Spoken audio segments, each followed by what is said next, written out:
Happy New Year from us at Turnstile. We know with a brand new year comes new resolutions, new motivation, but perhaps most importantly, new video games. And 2021 is looking to be stacked, especially since so many great looking games got delayed out of 2020.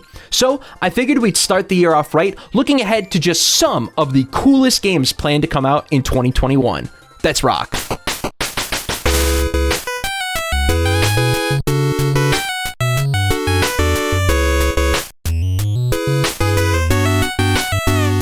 Cyber Shadow is an indie game which I have been following very closely for over 2 years now. Originally developed by just one guy who goes by the name of Mechaskull, I, in particular, was extremely excited when it was announced that Yacht Club Games was going to be publishing Cyber Shadow, as well as help Mechaskull finish the game development.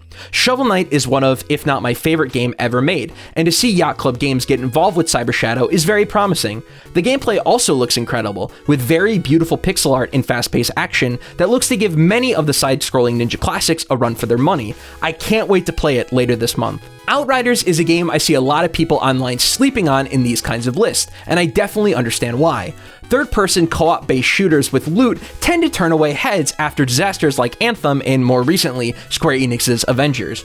But what piqued my interest in Outriders was that its gameplay looked eerily similar to 2019's brilliant Remnant from the Ashes, which was one of the greatest games of that year.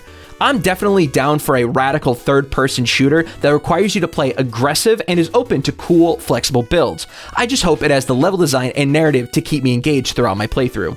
If you know me, you know I am a huge Sega fan, so when I found out last year that Sega legends Yuji Naka and Naoto Oshima were teaming up again for their new game, Ballon Wonderworld, I was extremely hyped. From an aesthetic perspective, the game looks to be a spiritual successor to Nights into Dreams, but the gameplay is more of a traditional 3D platformer. And with both Naka and Oshima being backed by Square Enix, Ballon Wonderworld is definitely going to be a treat for both the eyes and ears, especially with the game focusing on having a musical theater aesthetic and vibe. I just can't wait to see what else this game has to offer when I play it in late March. I have been in love with the Monster Hunter series all the way back since Monster Hunter 3 Ultimate on Nintendo Wii U, but it wasn't until Monster Hunter World where that love fully solidified itself, turning Monster Hunter into one of my favorite gaming franchises. Monster Hunter Rise will be the first official follow-up we get since Monster Hunter World and Iceborne, and I'm really curious to see what elements from World they keep and what they remove, if anything at all. All the new additions we've seen Rise add, like having a canine companion, sound fantastic, and the new monsters look as crazy as ever.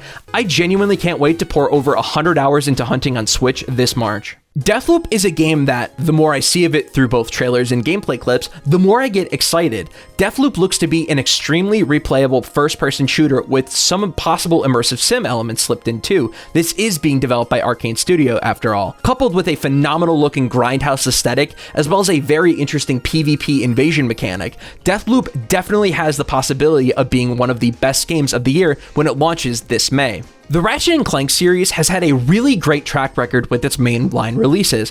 While my experience with the future games on PS3 is very limited, I love the original saga on PS2, as well as the remake they put out to coincide with the Ratchet & Clank movie release in spring of 2016.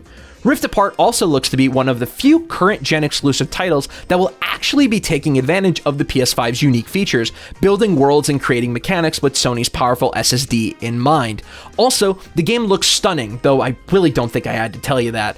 Can't wait to play it when it launches sometime this spring.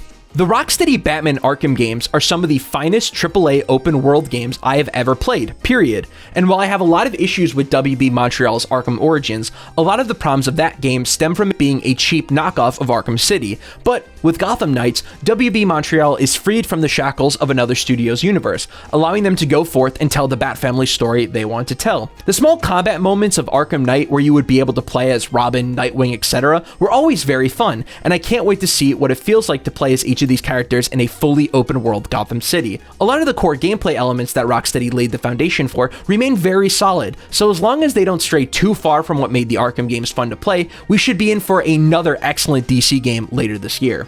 Kana, Bridge of Spirits is a very cute-looking Pixar-esque third-person action-adventure game from Ember Labs, their very first full-on video game project. The game is gearing towards having some exploration, but not being a fully open world game, which I know will be a sign of relief to some.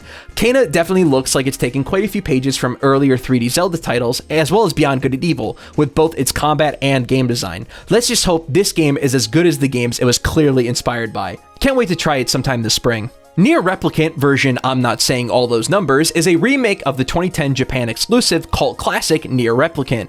The game looks like an extremely nice touch-up to the original game, while still keeping true to the PS3 title as much as possible. My experience with the NieR series and Drakengard as a whole is pretty limited, so what better way to jump into the madness of the world of Yoko Taro than with this brand new coat of paint? At the PS5 reveal event last year, I was very surprised when the sequel to God of War 2018, God of War Ragnarok, got announced with a 2021 release year. It seems like an extremely fast turnaround time, especially with how much people praised God of War 2018 for both its attention to detail as well as its polish. If you like God of War 2018, I feel pretty confident that you'll probably like this game too.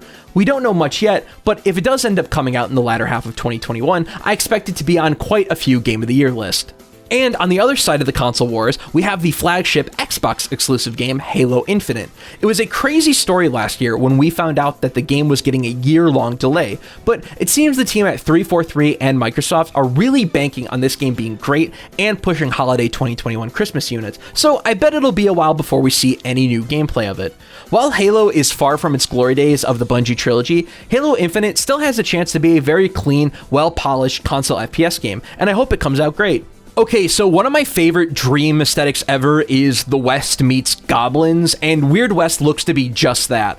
Weird West is the very first game made by Wolfeye Studios, although the studio has a major pedigree behind it with the co-creators of both Dishonored and Prey 2017 heading up the project. Similar to the games just mentioned, Weird West aims to be a full-on immersive sim, but with a top-down overhead perspective instead of the usual first-person camera usually seen in these kinds of games. Needless to say, I am here for it. Okay, I hear your mechanical keyboards clacking, just chill for a sec, alright? Clearly, the Mass Effect trilogy isn't brand new to 2021, but you know what? The Mass Effect trilogy totally passed me by in the 360, and it's new to me, damn it! We really don't know too much about the nature of this game, like how much of a graphical upgrade it is from the original releases, or if they're gonna mess with Mass Effect 1 at all for it to be more in line with its sequels or anything like that, but to be honest, I'm just excited to see what all the buzz is about. Beyond that, the ending to 3 sucked, of course. My time spent with Resident Evil 7 was short but very sweet. The first-person perspective was a shake-up the franchise clearly needed, and it shows.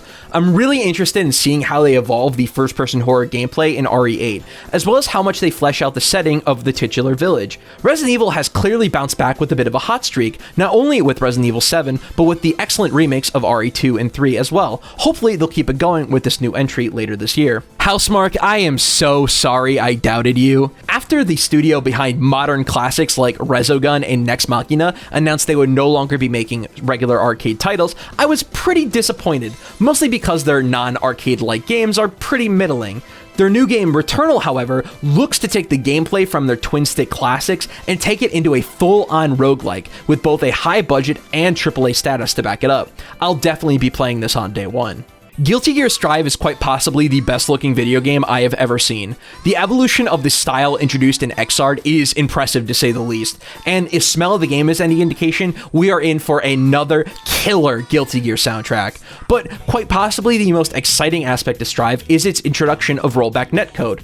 The reason I dropped Xrd Revelator 2 was because I couldn't get many matches that ran smoothly online, so needless to say, I'm ready to deep dive with my best girl May when Strive drops this April. Gloomwood is an old-school immersive sim that is aiming to be a spiritual successor to the Thief series. Currently, this game has a pretty hefty demo available on Steam, which was really fun to play. The game is being published by New Blood Entertainment too, one of the best indie publishers in the game, who helped bring games like Dust, Amid Evil, and Ultrakill to life. For those looking for a true return to immersive stealth action, Gloomwood looks to be up your alley. It certainly is up mine.